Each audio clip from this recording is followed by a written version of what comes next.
Bueno, pues muy buenas tardes, amigos de México Libertario, gente que nos sigue en nuestras redes sociales y en nuestros canales de comunicación.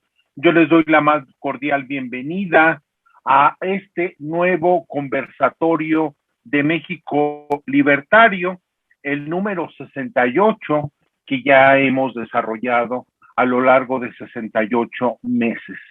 En esta ocasión nos acompaña el profesor Guillermo Rosas. El profesor Guillermo Rosas es director del Instituto Kepler y del Liber IQ Alternative High School. Y bueno, pues le damos la más cordial bienvenida a Guillermo. Qué bueno que nos acompañas, te agradecemos mucho, Guillermo. No sé si quieras comentarle algo de ti, de tu trayectoria, de tu desempeño profesional a nuestro público antes de comenzar. Claro que sí, Víctor, pues hombre, yo muy agradecido por esta invitación que me hiciste de manera muy cordial para este conversatorio número 68 de México Libertario. Para mí es un placer estar contigo y hablar un poquito del tema que nos gusta, que es justamente el de la educación y más precisamente el de la libertad educativa. Pues sí, mira, con mucho gusto te hago una pequeña reseña de mi trabajo. Como bien lo dice, soy maestro, soy profesor, licenciado en física y matemáticas, y bueno, desde hace un poco más de 20 años, pues estoy, digamos, trabajando en las Exam Prep School, que son justamente escuelas de preparación para jóvenes que quieren pasar de un nivel educativo a otro y que tienen que enfrentar un examen estandarizado para poderlo hacer. Esto nos ha llevado a tener pues mucha experiencia, por un lado, en cuanto a las dificultades que se enfrentan los estudiantes para un examen de selección, y también hemos trabajado de una manera muy directa con empresas que tienen un profundo respeto a los recursos humanos y que justamente han querido certificar a su personal que desgraciadamente no pudo concluir con un nivel educativo, sobre todo a nivel medio superior, la preparatoria, y que nosotros en Instituto Kepler, que es esta Exam Prep School, les ayudamos para poder certificarse, justamente atendiendo a los conocimientos y habilidades que ellos han desarrollado de manera individual. Y entonces, a través de este esfuerzo mutuo, con esta estrategia que hacemos entre diversas empresas a lo largo de todo el país, pues hemos certificado allá más de 7,000 alumnos, fíjate, a nivel nacional, desde que desde que nos fundamos hace 15 años como Instituto Kepler, y ahora tenemos otro proyecto que es un proyecto de un high school alternativo, un bachillerato que va por esa línea alternativa. Nos fuimos por ese camino porque pensamos que justamente las escuelas debemos de tener nuestro propio sistema pedagógico, de construirlo para ofrecer una libertad educativa acorde a lo que necesitan los jóvenes y los padres de familia. Eso es básicamente lo que hemos hecho en estos últimos 20 años y pues con todo gusto estamos bien puestos para entrarle a la temática, mi estimadísimo Víctor. Muchas gracias, Guillermo. Te agradezco mucho esta breve reseña de tu larga y muy fructífera carrera profesional a nuestro público. Ahora bien, Guillermo, yo te invité para que pudiéramos hablar un poco sobre el tema de la libertad educativa en México. Si existe, no existe, cuáles son sus problemas, sus principales limitantes, si es que las tiene, porque bueno, la mayoría de la gente es un tema que no se lo plantea. Para ellos, bueno, pues existe la suficiente libertad en la medida en que existe educación pública y educación privada, en que supuestamente existe libertad de cátedra en los niveles superiores, y bueno, pues para mucha gente eso es más que suficiente como para pensar que la libertad educativa es un hecho que no se discute, que no se habla y que no vale la pena detenerse a discutir en México.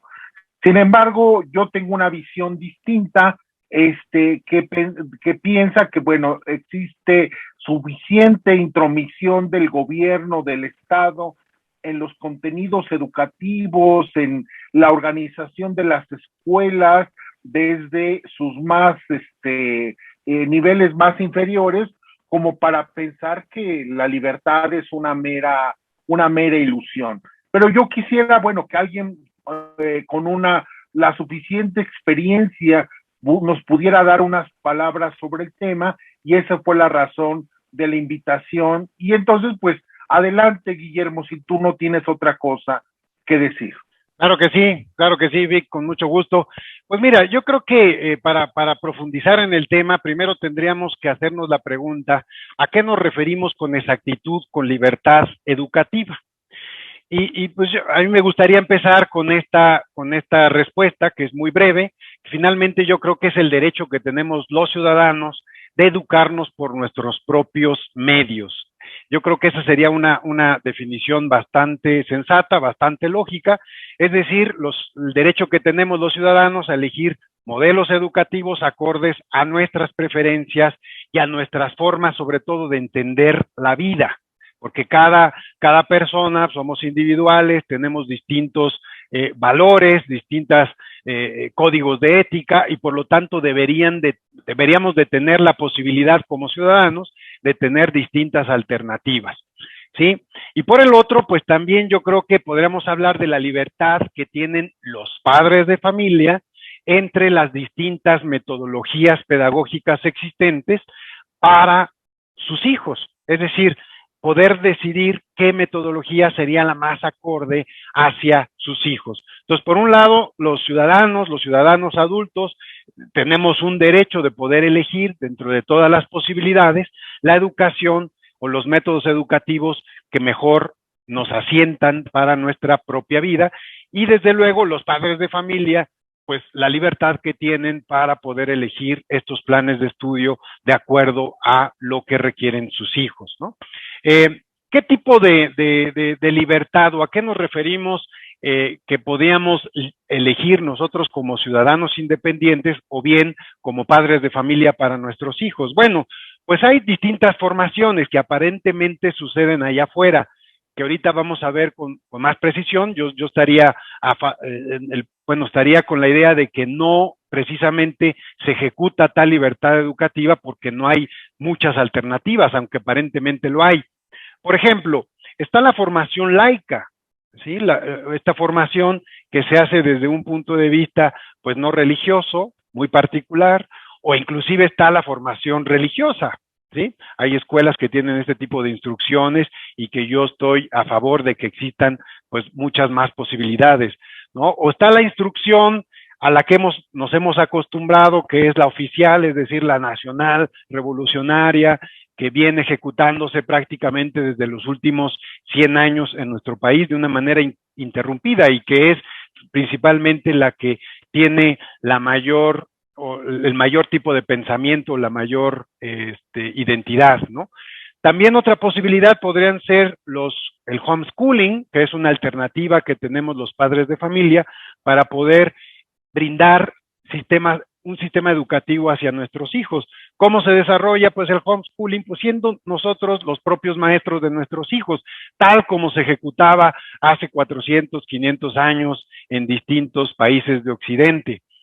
O también están otros métodos más novedosos, más alternativos, como el método Montessori, el método Freire, por ejemplo, los métodos de Piaget, de la escuela de Piaget. Todas estas, digamos, que podrían ser diversas opciones para los padres de familia en la educación básica, ¿no? A nivel superior y medio superior podríamos pensar desde un enfoque más liberal, una educación más encaminada hacia el aprendizaje de las personas, de cómo viven su libertad las personas en una sociedad libre. Me parece que esta es una aportación muy importante que deberían de recuperar las escuelas, porque en algún tiempo la educación liberal en la trayectoria, en la tradición griega, pues se ejecutó de una manera esplendorosa. Me parece que la educación liberal que se ha perdido en el mundo, me parece que podría ser un experimento muy positivo, o por lo menos una posibilidad dentro de muchas, ¿no? Por supuesto, también está la educación más igualitaria o la educación tipo más feminista o socialista incluso, las que están orientadas más hacia los aspectos más tradicionales o conservadores, o los bachilleratos que tienen que ver con una carrera más tecnológica, que ya es un sentido de formación, o bien escuelas que combinan todos estos factores, ¿no? Todas estas metodologías. Todos estos métodos son distintos, son diferentes, tienen propósitos muy particulares, y me parece que entre más diversidad tengamos los padres de familia y los individuos para poder ofrecer hacia nosotros mismos cuando tenemos que elegir algún método educativo o bien para nuestros hijos, pues sería fundamental, ¿no? Entonces, digamos que eso es lo que podemos entender por libertad educativa y las posibilidades a las que se refiere esta libertad. Ahora, ¿quiénes son los que deben elegir el tipo de educación a recibir? Bueno, pues lo acabamos de decir. Por un lado, los padres, a mí me parece, los padres y las madres de familia para los menores de edad, a nivel básico, nivel medio superior, y los individuos cuando somos mayores de edad, es decir, cuando vamos a elegir por una institución superior, una universidad o algo semejante, en un tipo de educación continua como un diplomado. ¿Qué debe ocurrir para poder elegir, mi estimado Víctor? Pues yo creo que como en todos los terrenos,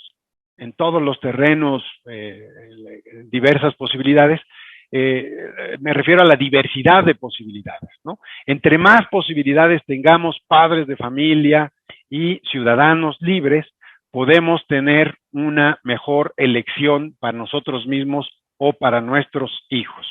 Ahora, a ver, los padres y los individuos libres eligen el tipo de educación o formación que reciben. Pues mi respuesta sería contundente aquí con un no, aunque en la apariencia la respuesta parezca un sí. Yo creo que no tenemos libertad para poder elegir. ¿Por qué? ¿Por qué digo esto? Bueno, por un lado porque desde mi concepción, y esto te lo digo a través de toda mi experiencia, me parece que la educación ha sido monopolizada por el Estado mexicano. ¿Desde cuándo? Pues desde el triunfo prácticamente de la Revolución Mexicana, ¿no?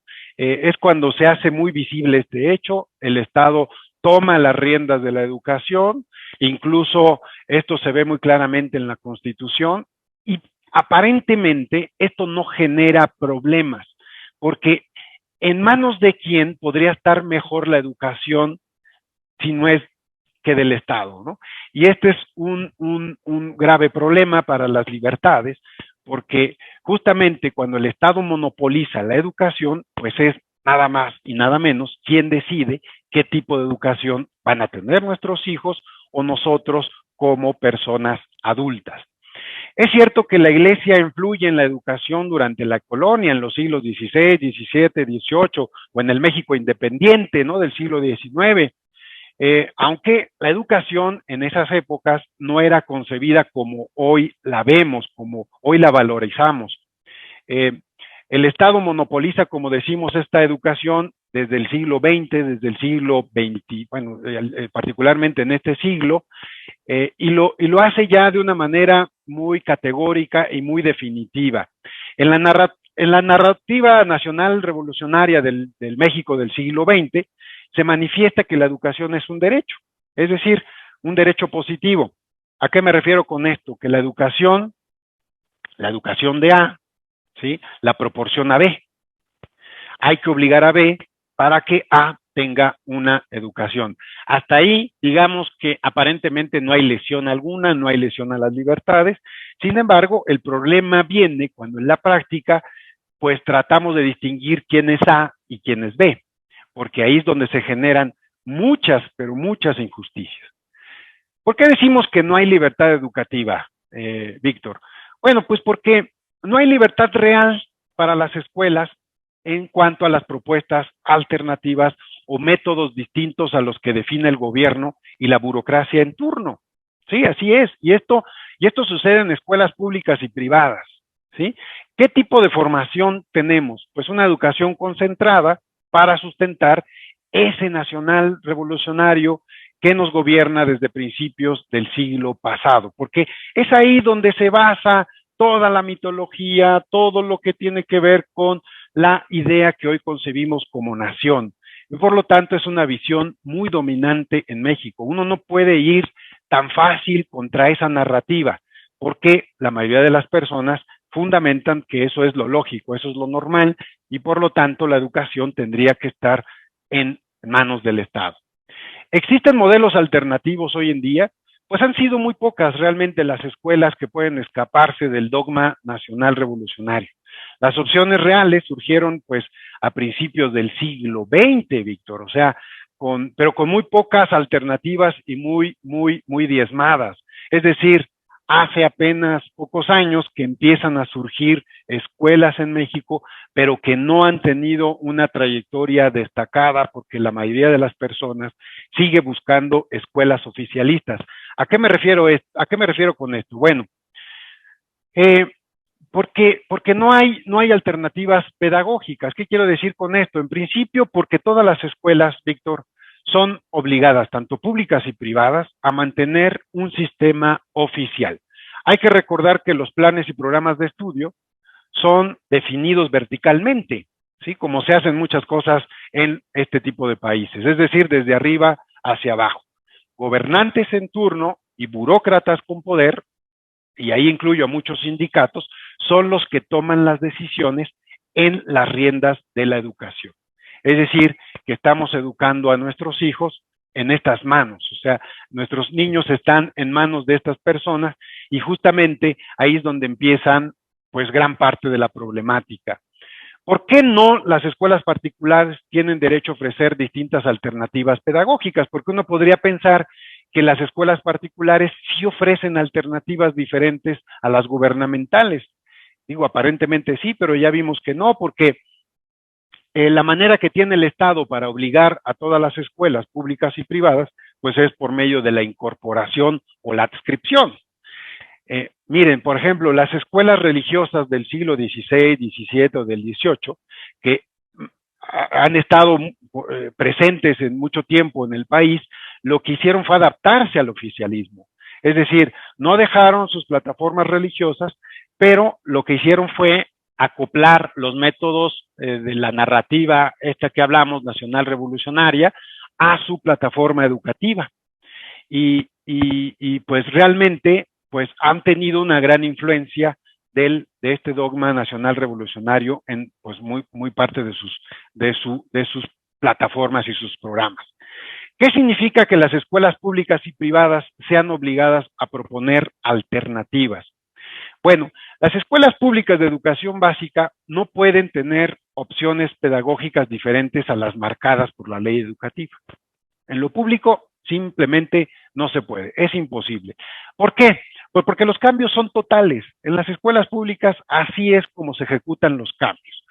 Ninguna es prácticamente autónoma. O sea, si tú quieres aplicar un cambio en las escuelas públicas, y me refiero a la educación básica en mayor medida, lo tienes que hacer en todas. O lo haces con todas o no lo haces con ninguna. Así se toman las decisiones en el sistema educativo, ¿sí? O se hacen con todas o no se hace con ninguna. Un ejemplo de esto, pues, es la reforma, la última reforma que se quiso implementar. ¿Por qué no se puede llevar a cabo una reforma educativa a nivel nacional? ¿Por qué? Pues porque ciertos grupos de poder se oponen, llámense sindicatos, llámese burocracia oficial dentro de las escuelas que tienen mucho poder dentro de las escuelas públicas, muchas escuelas normales que también tienen cierto poder en ciertos estados, pues toman decisiones y cuando algo consideran que no es oportuno, que va en contra de sus intereses, pues evidentemente se ponen en contra, ¿no? Entonces, es muy difícil que en las escuelas públicas puedas tú tener una alternativa pedagógica a la oficialista o a la que brindan estos grupos de poder. Ahora, ¿qué pasa en las privadas? ¿Por qué no se puede tener alternativas reales en las escuelas privadas? Bueno, sucede que de lo privado las escuelas solo tienen el nombre porque no pueden tomar decisiones en la parte más importante y sustancial que tiene una escuela. Es decir, en sus planes y programas de estudio, en sus objetivos educativos, en elegir libremente su metodología pedagógica. Lo hacen de una manera superficial. A ver, ¿por qué? Porque al estar incorporadas a la SEP obliga prácticamente a todas las escuelas particulares a estar incorporadas. ¿Y qué quiere decir esto? Que de alguna manera tienen que ejecutar este plan de estudios oficial. Llámense religiosas, llámense Montessori, llámense escuelas alternativas, tienen que tener en su estructura el plan de estudios oficial.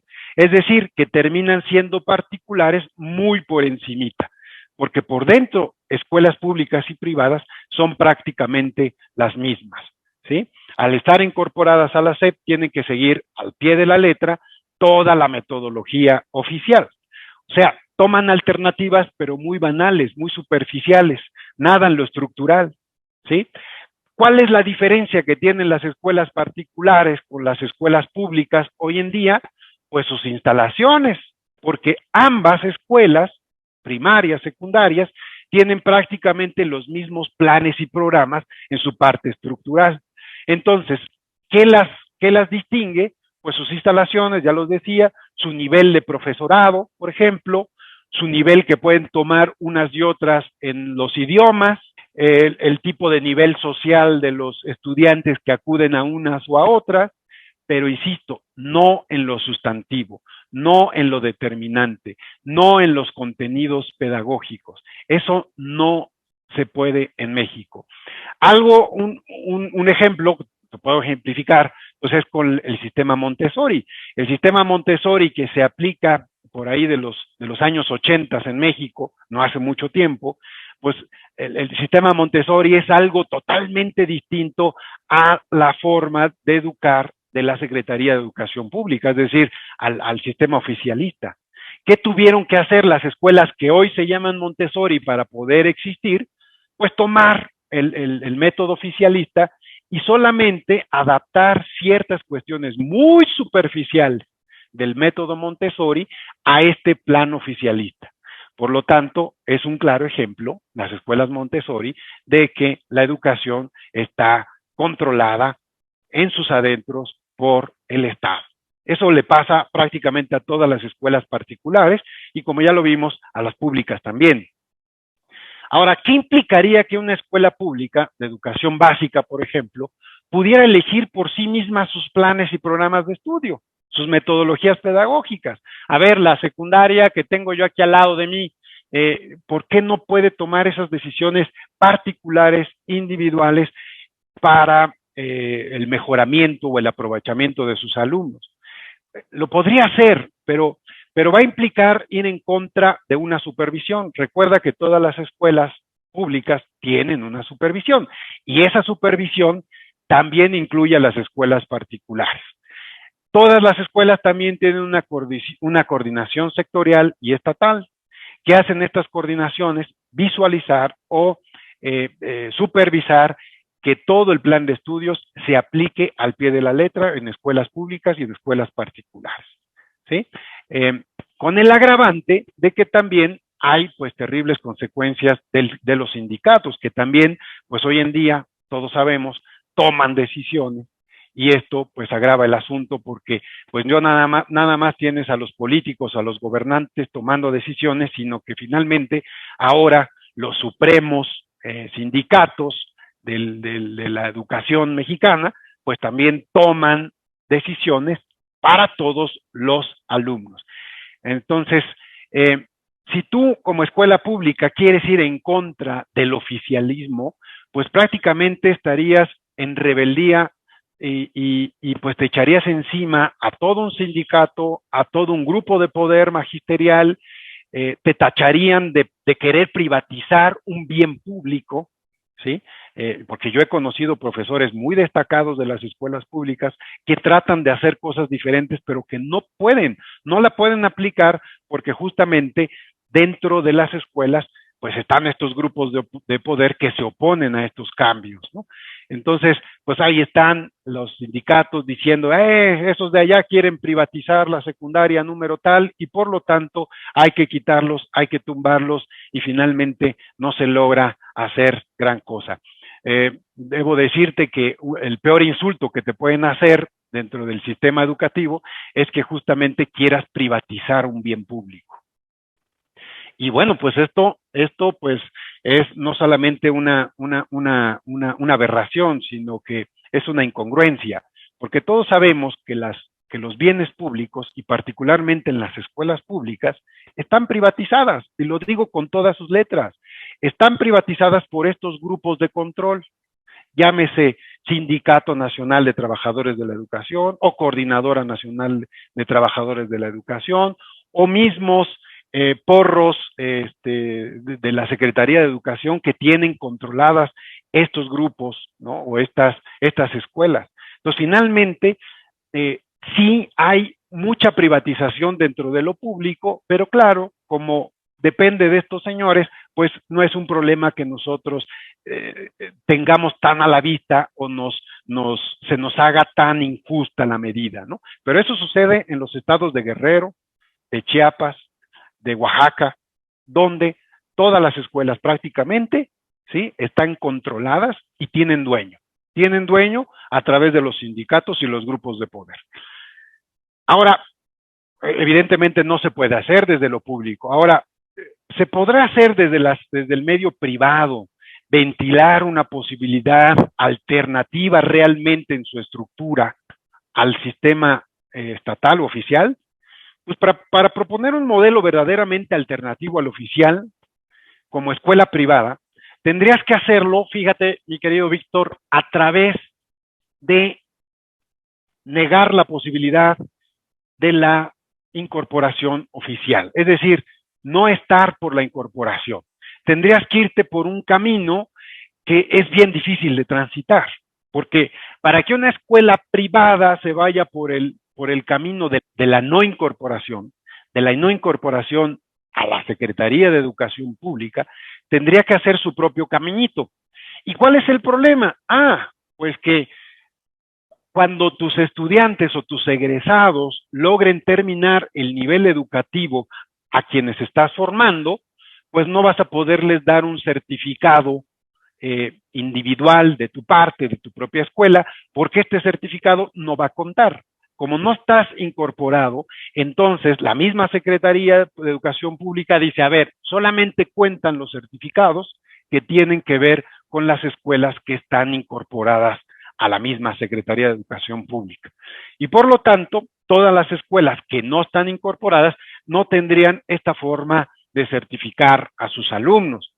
Y aquí tienes el atentado más grave contra la libertad educativa, porque al tener este monopolio educativo, justamente estás atentando contra la posibilidad en la diversidad de educación. Yo creo que este camino es imposible de transitar para muchas escuelas privadas por ahora, porque ¿qué escuela privada va a querer echarse encima, ni más ni menos, que a la Secretaría de Educación Pública?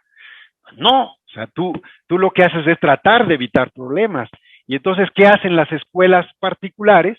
Pues dicen, bueno, me incorporo, hago como que tengo un sistema alternativo, trato de ir resolviendo problemas, de ir metiendo a medida de mis posibilidades alternativas, pero pues ni modo, tengo que ejecutar los planes y programas de estudio oficiales. A ver, ahora, ¿existen incentivos en las escuelas públicas para tener una autonomía de verdad educativa?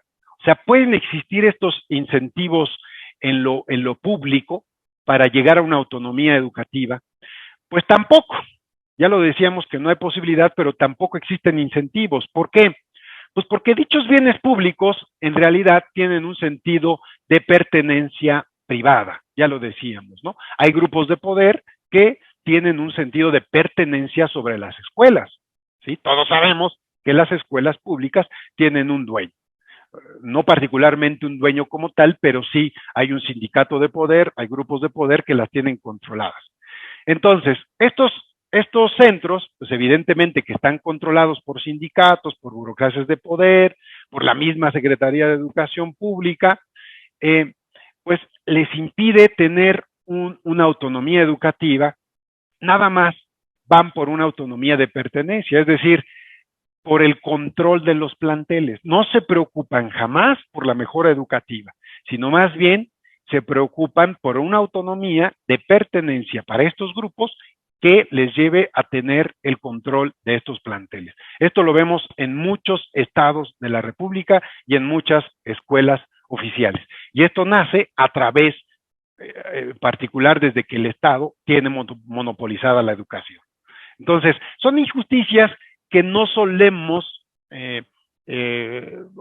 o no nos dicen tanto desde estos grupos políticos que tanto gritan y alborotan, porque finalmente esto no lo identifican como un problema, ¿no? Desde luego son ellos los que siempre están hablando de los problemas educativos y de la privatización, de eso sí hablan muchísimo, porque la privatización es lo peor que le puede pasar a este país, porque qué terribles manos que meter en las manos de los privados a nuestros hijos. Están mejor en las manos de aquellos porros en vez de particulares que puedan hablar de una mejora educativa. Ahora, ¿qué pasa en las escuelas privadas? Bueno, pues la mayoría ofrece servicios educativos, ya lo decíamos, sin arriesgarse tanto, ¿sí? Los más grandes, fíjate, mi querido Víctor, los más grandes se acercan al gobierno en turno, evidentemente para tener privilegios. Como en todos los sectores, hay lobbies, ¿sí? Y estos son igual de penosos, igual de graves, como los que se hacen en las escuelas públicas, ¿sí?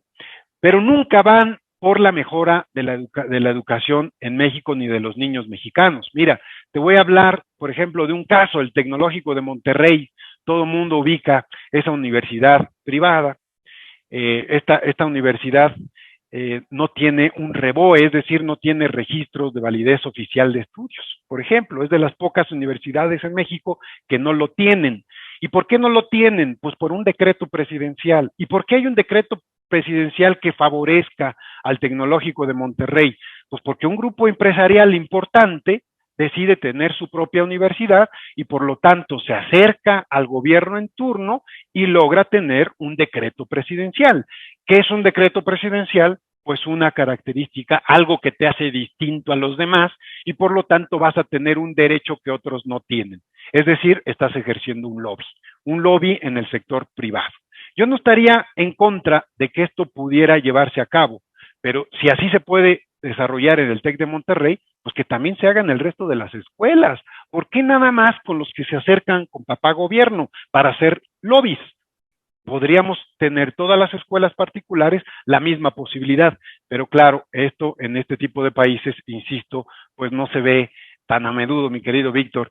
Ahora, existen otras escuelas privadas con esta particularidad en México, ¿sí? Pues muy pocas. Mira, la Escuela Libre de Derecho es otra universidad que también se destaca por esto. Esta escuela se funda en 1912, ¿sí? Y bueno, fíjate que se ha tenido como misión exclusiva, así lo dice, voy a leer textualmente su misión. Su misión exclusiva, la enseñanza del derecho bajo el principio y respeto a la cátedra libre, ajena a cualquier tipo de culto, ideología política o religiosa. ¿Sí? Bajo estos términos, Emilio Portes Gil, ¿sí?, constituye el título o le da el título legal a la escuela con libertad autorizada, ¿sí?, dando a esta un derecho definitivo, un privilegio otorgado a través del gobierno y que no puede ser ni siquiera cancelado. Es decir, otro decreto presidencial en favor de otra universidad privada para que ésta pueda tener una propuesta educativa sin tener un registro de validez oficial. Todas las demás universidades van a tener que tener un REBOE, un registro de validez oficial, y todas las demás tendrán que estar incorporadas, salvo estas dos, porque estas dos, pues de alguna manera tienen ciertos factores de beneficio, ¿no? ¿Sí? Un lobby, pues. El problema, digo, yo no estoy en contra de esto, pero si está en 2 escuelas, ¿por qué en el resto no? ¿Por qué? Y me voy con las públicas y las privadas, no nada más las privadas. ¿Por qué no todas las escuelas podemos tener esa facultad? ¿Por qué necesitamos de un lobby para poder llegar a esta idealización pedagógica, ¿no? ¿Existe entonces la libertad educativa en México desde la educación básica hasta el nivel superior? No, no. Públicas y privadas requieren de, 1, una incorporación oficial. 2, un registro de validez de estudios oficial, un REVOE. Y 3, o un decreto presidencial, en el caso de ciertos grupos, de ciertos amiguitos, que se les haga distinto a sus pares, ¿sí? Es decir, casos especiales dentro del espectro educativo, ¿vale? Entonces, ni las primarias, ni las secundarias, ni los bachilleratos, ni las universidades en este país pueden elegir en su estructura fundamental, que es en sus planes y programas de educación. Bueno, ¿qué se puede hacer ante este panorama, mi querido Víctor? ¿Qué podemos hacer, tanto escuelas públicas, maestros de educación pública, maestros de educación privada, que sí estamos a favor de un beneficio educativo? Bueno, pues yo creo que uno es un imperativo de que el Estado abandone el monopolio educativo. Obviamente no lo va a hacer por sí mismo, hay que forzarlo a que lo haga. Y obviamente para que permita que las escuelas abandonen la posibilidad de tener lobbies en su autonomía, porque lo mismo pasa en el TEC de Monterrey como pasa en la UNAM, por ejemplo. La UNAM es otro lobby universitario, ¿sí? O sea, es una institución que se ve distinta, porque así se considera legalmente, es una escuela distinta, con cierto enfoque diferente, por todo su contenido histórico, si tú lo quieres, por toda la historia que hay, porque es un surgimiento de la Revolución Mexicana, etcétera, etcétera, ¿no? Es muy difícil ir en contra de un lobby como el de la UNAM, como el TEC de Monterrey, o las escuelas con dominio de la CENTE o del CENTE o de otros sindicatos en ciertos estados, ¿sí? Entonces, es imperativo, yo creo, que el Estado abandone este monopolio para justamente quitarle poder a estos lobbies. Ahora, yo creo que, ¿cómo lo podremos hacer? Pues somos los padres de familia y los centros escolares los que debemos iniciar esta batalla, ¿sí? Por un lado, los padres de familia que desean un homeschooling, por ejemplo, para sus hijos, ¿sí? Y que buscan opciones, pues lo pueden hacer a medida de sus posibilidades. Fíjate, un padre de familia, ¿qué posibilidades tenía hace algunos años? Pues no tenía prácticamente posibilidades, porque tú puedes educar a tus hijos en tu casa, pero ¿quién les va a otorgar la certificación oficial? Porque si en algún momento tu hijo que tú educaste en tu casa lo quieres llevar a la universidad, cuando se vaya a inscribir a la universidad, aunque pase su examen de selección, le van a decir, ¿y dónde está tu certificado oficial de educación primaria, de educación secundaria y de educación media superior? Es decir, te van a negar la posibilidad de entrar a la universidad. Te digo que esta batalla la tenemos que hacer los padres de familia, las escuelas alternativas, tenemos que retar al Estado y sabernos defender legalmente. Yo creo que hay muchos recursos, pocos, pero finalmente los hay, y hay que usarlos en nuestro beneficio. Mira, en el caso de los homeschooling, ahora que te tocaba este ejemplo, ahora se puede hacer porque ahora el INEA, este Instituto de la Educación para los Adultos, que tenía un propósito diferente, ahora te da la posibilidad de ir acreditando tus años escolares sin haber ido a la escuela. Esto es desde que México firma los tratados comerciales en 1990. Desde 1990 para acá fuimos forzados, el Estado mexicano fue forzado para poder tener estas posibilidades, estos recursos que se hacen a favor de la educación libre y que finalmente han tenido un resultado no deseado por el Estado, pero finalmente pues creo que puede tener una consecuencia muy favorable para los ciudadanos. Entonces, ahora es como los homeschooling pueden ir aprobando sus años escolares. Entonces, esta es una medida que podemos utilizar legalmente para poder enfrentar esta situación alternativa. Ahora, las escuelas que nos llamamos alternativas, es decir, no incorporadas, pues podemos ejecutar lo mismo. Por un lado está el INEA, los exámenes que hace el INEA para poder aprobar desde primero de primaria hasta tercero de secundaria, y por otro lado, pues tenemos un acuerdo que se llama 286 en la Secretaría de Educación Pública. ¿Qué pasa con este acuerdo? Bueno, pues que ahora, yo te mencionaba al principio, te mencionaba el ejemplo de ciertos trabajadores de distintas empresas mexicanas que al no tener una alternativa educativa, es decir, no fueron a la escuela, pero que han aprendido mucho en su centro de trabajo o en su vida diaria, incluso tienen mejores conocimientos y habilidades que muchos egresados de preparatoria, pues era injusto que no tuvieran un certificado oficial, porque muchos de ellos querían iniciar una universidad y no tenían, porque no había forma de poder tener un certificado oficial. El recurso que te pido, que te digo que les piden en las universidades públicas y privadas del país. Entonces, con este acuerdo 286, tú presentas un examen ante la Secretaría de Educación Pública y si demuestras tener ciertos conocimientos que ellos llaman adecuados para el nivel, pues por lo tanto puedes tener una certificación aún sin haber acudido a la primaria, secundaria o preparatoria. Aprobando solo este examen, tú puedes tener derecho a una certificación y esta certificación de educación media te permite ingresar a una universidad. Son pequeños recursos que podemos ir utilizando a nuestro favor.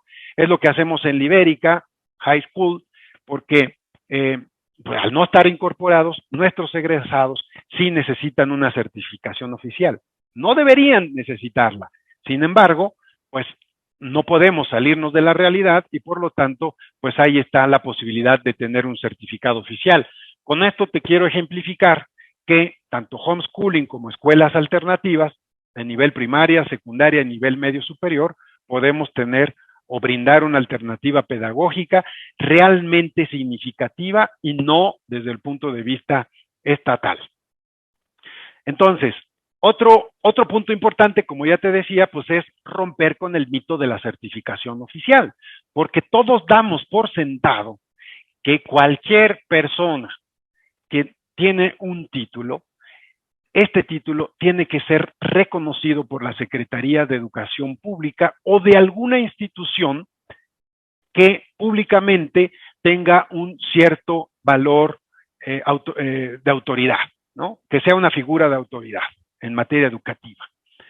Si no, no cuenta, ¿sí? Si no, no cuenta. Es decir, tú como escuela alternativa puedes tener un certificado, proporcionar un certificado de estudios, tú das a tus egresados, proporcionas a tus egresados cuando concluyen la educación, pero si este documento no tiene esa validez, por lo tanto no puede ser considerada. Entonces yo creo que podemos ir rompiendo con el mito de la certificación oficial y que todas las escuelas, desde los kinders hasta las universidades, tengan la libertad de poder otorgar estos certificados o estos títulos en su defecto cuando hablemos de las carreras universitarias. ¿Qué miedo podrá existir en la sociedad? ¿O qué problemas podremos tener con esto? Lo que va a pasar es que entonces se van a empezar a valorar ciertos títulos sobre ciertas escuelas y pues ni modo, justamente es una de las consecuencias de la libertad educativa. Las escuelas tenemos que competir inevitablemente por brindar mejores servicios a nuestros alumnos, a nuestros padres de familia que tanto confían en nosotros para para que podamos otorgar la formación en sus hijos, ¿no? Entonces, yo creo que es importante romper con este mito de la certificación oficial y desde luego, quitarle el monopolio al Estado de la educación. Yo creo que son dos puntos que hay que considerar muy importantes para que sean las escuelas y los padres de familia los que decidan qué planes y programas oficiales o qué planes y programas sean adecuados para sus hijos. O sea, si tú quitas esta oficialización, entonces las escuelas podemos ofrecer libremente todas las alternativas que tenemos a nuestro alcance. Podemos de veras competir en un sentido pedagógico para que el beneficio sea mayor en el sentido social.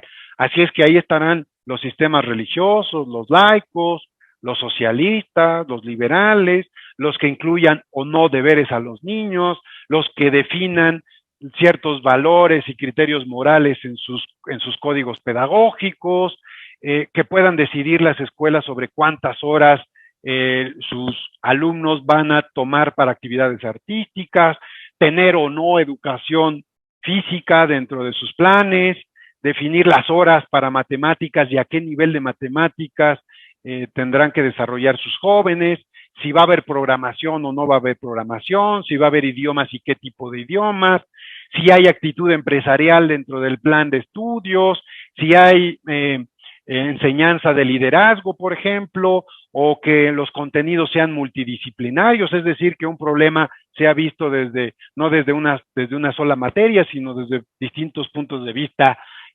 disciplinarios, definir la escuela pedagógica o la combinación de varias, etcétera. Yo creo que es imperativo que esto suceda, pero yo no veo a la sociedad demandando este hecho como tal. Cuando yo se los expongo de esta manera a las personas que conozco, entonces entienden en qué ha afectado o dañado su libertad el hecho de que tengamos un monopolio educativo allá afuera y que no esté señalado, ¿sí? Porque si no está señalado por los clásicos gritones de siempre, pues no es un problema político que sea urgente resolver. Y de hecho, en la clase política se ve, no está en la agenda de los políticos resolver un sistema de esta categoría, porque parece ser que no es un problema que tenga graves consecuencias. Desde mi punto de vista como liberal, sí tiene consecuencias muy graves para la educación y para los derechos de los niños, sobre todo. ¿Por qué? Porque están teniendo o están obligados a perseguir o a seguir un lineamiento que ya está modificando su modo de pensar, está sustentando un país, los está viendo los está viendo como fines y no como medios. Entonces creo que son riesgos muy graves en la libertad educativa y yo creo que los liberales también tendríamos que estar del lado de los métodos alternativos, porque también debo decirte, también como liberal me da mucha pena que en los círculos liberales, libertarios, pues no veo a muchas personas que estén tan molestas con esta normalización educativa que tiene el Estado, porque pues tampoco creas que es una característica de México. Hay muchos países en el mundo que tienen un monopolio educativo y lo tienen en el Estado. Hay pocos países abiertos con grandes resultados desde mi punto de vista, pero, insisto, creo que no está ni en la agenda política ni en la evidencia de los problemas sociales. Pues no sé, Víctor, pues es lo que yo quería comentar con tu público, es mi opinión sobre el tema. Creo que estamos obligados los padres de familia y las escuelas a tomar alternativas más favorables para nuestros alumnos, para los padres de familia mismos, y yo creo que juntos podemos tener una mayor libertad educativa si nos lo proponemos, porque si de verdad queremos ser agentes libres, si de verdad queremos vivir en una sociedad libre con diversidad real, tendríamos que estar a favor de estos puntos que te acabo de comentar. No sé cómo tú lo veas, Víctor, si quieres hacer alguna pregunta. Gracias, Guillermo. Sí, yo coincido plenamente con lo que tú dices. Yo te iba precisamente a preguntar, bueno, pero tú ya te me adelantaste en ese señalamiento de que la sociedad y la clase política no están interesados en implementar ninguna solución de fondo, algún cambio drástico en la educación, no está dentro de la agenda política de nadie.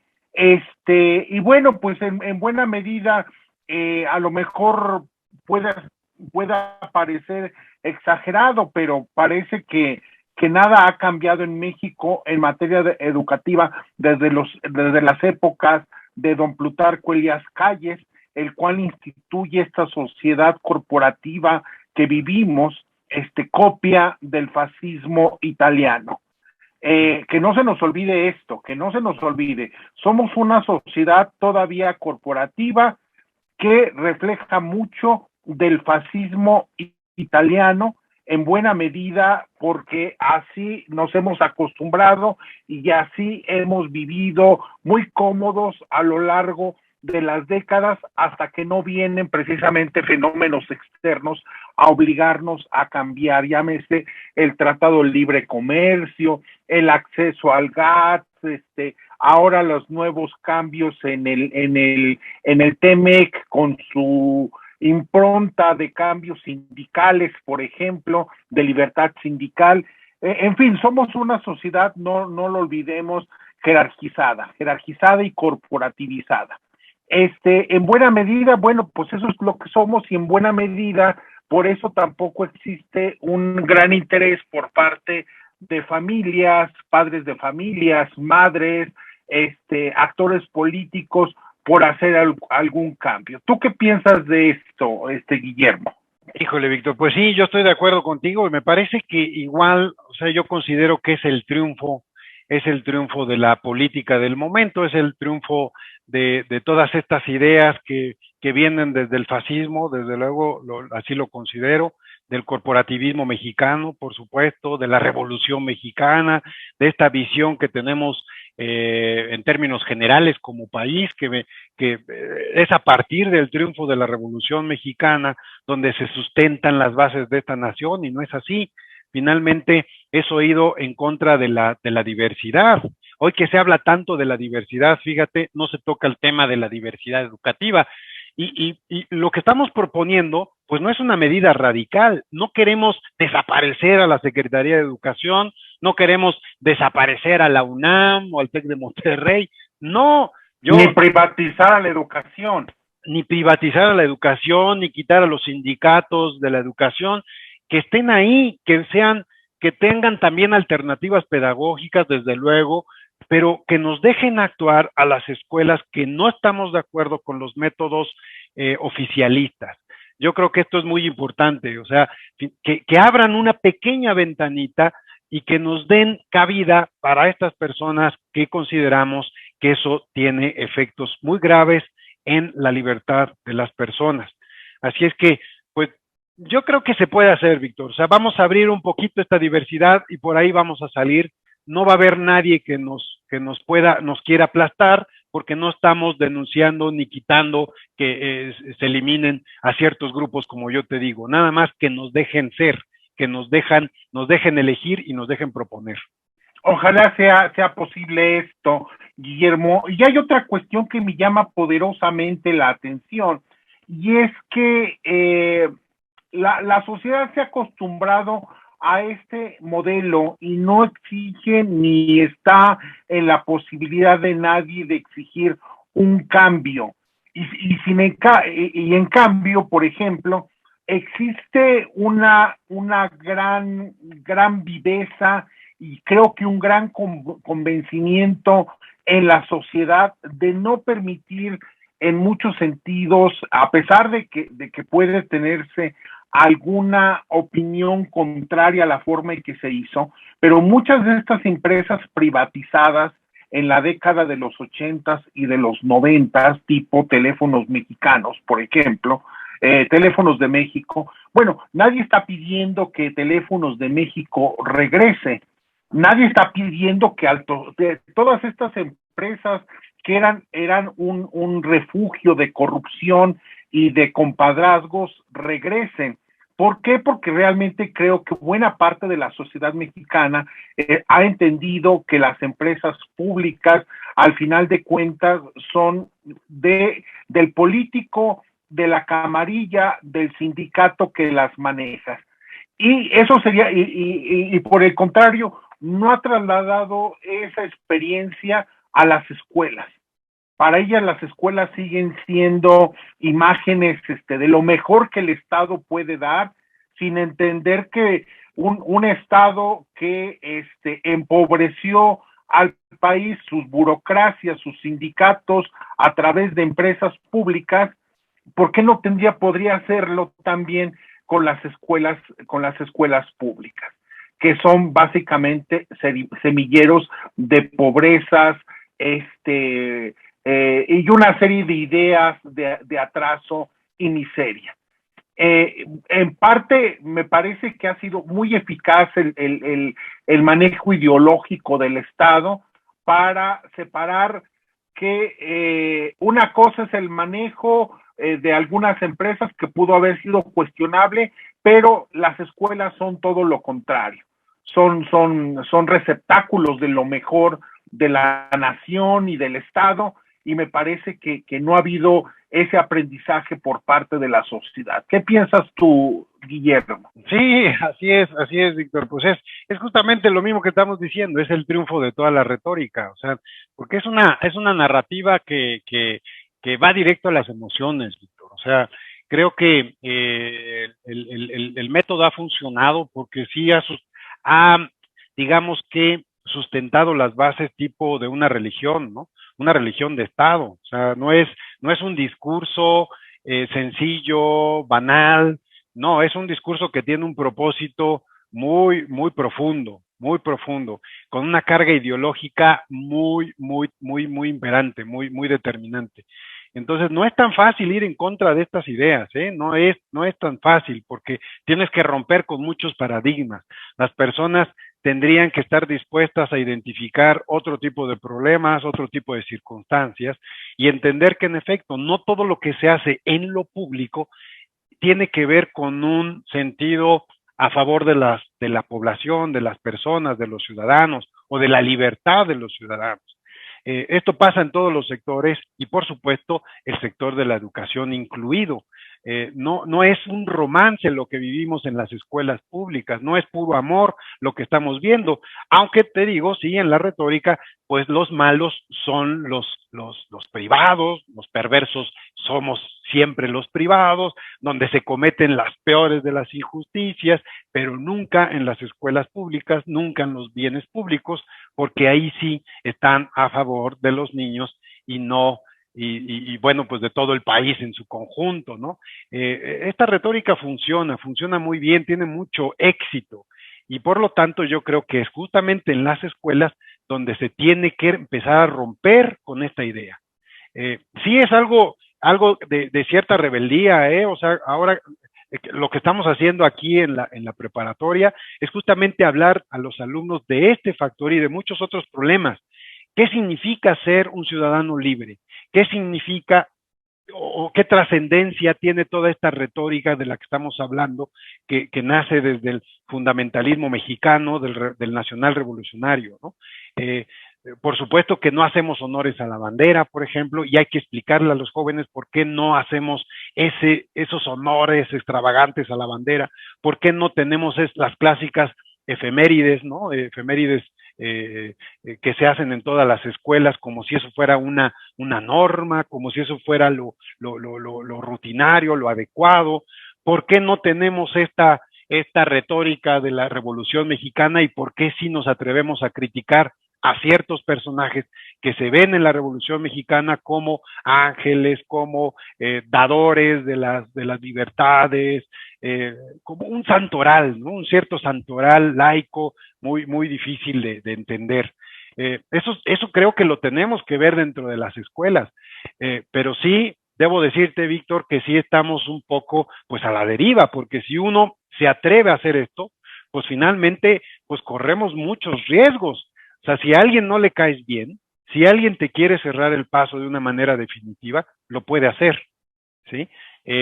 Así es que, pues yo creo que vale la pena correr el riesgo, tanto escuelas como padres de familia, creo que tenemos que empezar a hacerlo, atrevernos a cuestionarnos toda esta mito que nos han metido en la cabeza por el bien de nosotros mismos, porque creo que la libertad es un valor muy importante y para poder ser libres hay que empezarse a despejar de toda esta narrativa, mi querido Víctor. Así es que pues aquí estaremos dando la batalla, no sé hasta dónde tengamos un alcance, ni qué posibilidades tengamos, pero finalmente aquí lo haremos como lo están haciendo ustedes allá en México Libertario y como muchas organizaciones lo hace cada quien desde sus posibilidades. Aquí lo seguiremos haciendo y me parece que sí, ojalá que muchas escuelas se animen. Hay poquitas ya, pero ahí tenemos una lista muy identificada de escuelas que van por esta línea. Sí, lo vemos con mayor medida en otros países y eso nos alienta a que en México pues cada vez sean más los centros escolares que se animen a ir por este camino, mi querido Víctor. Ojalá sí sea, mi querido Guillermo. Una última cuestión, profesor, que se aleja un poquito de lo que estamos discutiendo y ya para finalizar. Y es que, bueno, pues hay una discusión en México, yo sé que no es tu tema, si no quieres opinar, bueno, pues ya me dices y no hay ningún problema, se edita y se acabó, pero era básicamente lo de este debate que hay en México en este momento tan vivo y tan cargado de emociones sobre el regreso a clases o no. ¿Qué piensas tú sobre este tema, dadas las condiciones, un aumento en las tasas de contagio, pero también la dejadez de un sistema educativo que dejó a todos sus niños durante más de un año sin recibir clases de manera cuidadosa? ¿Cuál es tu opinión sobre este tema, Guillermo? Sí, con mucho gusto, Víctor. Pues mira, claro, desde luego tengo una opinión al respecto. O sea, yo creo que volvemos a lo mismo. Las circunstancias que vivimos los centros escolares son distintas. Eh, Inclusive dentro de una enmarcación política, de una delegación, hay diferentes problemas en distintos centros escolares. No sucede lo mismo en todas las escuelas. Aquí tenemos muy poquitos alumnos. Decidimos reiniciar este proceso presencial porque creo que tenemos posibilidades. Desde luego es un riesgo, el regresar implica un riesgo que desde mi punto de vista sí tenemos que enfrentar como seres humanos, porque no nos vamos a poder esconder del virus por mucho tiempo, tenemos que enfrentarlo, y la manera natural de enfrentarlo pues es conviviendo con él. Desde luego, a lo mejor el mejor escenario para poder enfrentarlos es que todos estuviéramos vacunados, incluyendo desde luego a nuestros estudiantes, pero pues tampoco podemos esperar un año, 2 años, 3 años a que el Estado pues nos brinde esa posibilidad. Si uno tiene que tomar decisiones, ese es el problema de la libertad, ¿no? Cuando tú la vives desde como principio, como principio de identidad, ¿no? Tienes que tomar decisiones y tienes que responsabilizarte de ellas. Aquí hicimos un breve cuestionario, los padres de familia estuvieron de acuerdo y procedimos a llevar a cabo las clases presenciales. Hay 2 alumnos, por ejemplo, que nos dijeron no, yo decido que no, yo mejor en mi casa. Pues les damos la posibilidad también de tener las clases online, porque se pueden llevar a cabo, ¿no? O sea, no pasa nada. El problema es cuando hay una medida radical, ¿no? O sea, el lunes 30 de agosto todas las escuelas en México regresan a clase. Bueno, ¿y por qué no ver las posibilidades que ocurren en cada escuela? Porque no todas las escuelas, insisto, tienen la misma problemática. Volvemos a lo mismo. Hay particularidades. Yo creo que tendría que ser otra vez decisión de cada una de las escuelas de regresar o no, de poderlo tratar con los padres de familia, con la comunidad educativa, incluir desde luego a los maestros en la decisión, y como comunidad educativa tomar esa decisión. Es una decisión de las escuelas, de los ciudadanos, no del gobierno. Estamos acostumbrados a que papá gobierno nos diga exactamente todo lo que tenemos que hacer. A partir de tal fecha dejamos las clases presenciales. A partir de tal fecha iniciamos las clases presenciales. Y nos lo va a decir ahora que surjan nuevos contagios. A lo mejor el gobierno en turno el gobernador en turno tomará una decisión y tendrá que decirnos, ¿saben qué? De manera radical, otra vez nos regresamos a las casas, ¿no? Y así lo haremos de manera plural, como si todas las escuelas fuéramos la misma entidad, como si los problemas fueran en todos lados los mismos. Y yo creo que no. Esa es justamente la manera que tiene de pensar de una persona que no está a favor de la diversidad. Hoy se tocan tantos temas a favor de la diversidad sexual, por ejemplo, que a mí me gustaría estuvieran incluidos de la misma manera en la educación. Si toda esta visión de diversidad sexual la notáramos en la diversidad educativa, híjole, creo que tendríamos otro tipo de sociedad, otro tipo de educación o de propuesta educativa. Así es que, pues yo creo, contestando particularmente a tu pregunta, es una decisión que tendrían que tomar cada una de las escuelas y no desde arriba como un dictado vertical.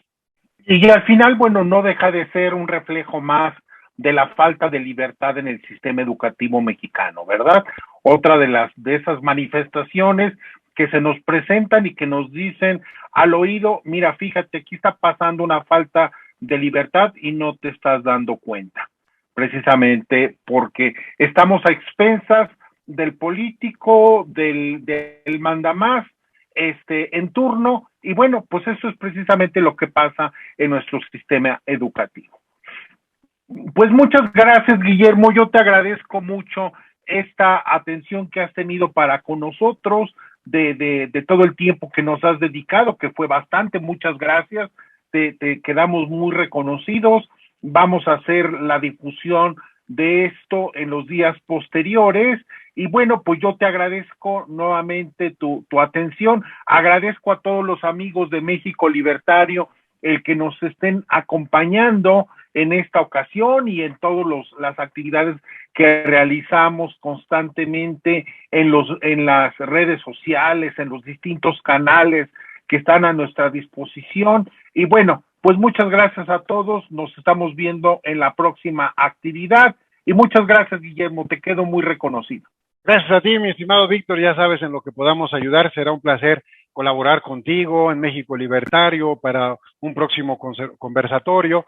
Creo que para todos es muy benéfico escuchar diversos puntos de vista, sobre todo en la cuestión educativa, que a lo mejor se tocan puntos muy sensibles en los cuales podemos tener una manera de pensar o algunos otra, pero pues yo creo que entre más diversidad haya, creo que siempre va a ser mucho más benéfico para todos. Gracias a todos los radioescuchas de México Libertario. Un saludo muy particular para ti, mi estimado Víctor. Gracias, Guillermo, y que tengan todos una muy buena tarde. Hasta luego.